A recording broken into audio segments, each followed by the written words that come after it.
يوم اقبل الزينبة طل الملكية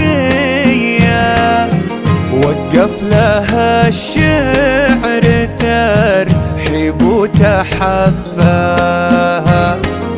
التسره ضيف الشعر يكتب معانيها ويفخر على وصفها ونادر مزاياها. عروسنا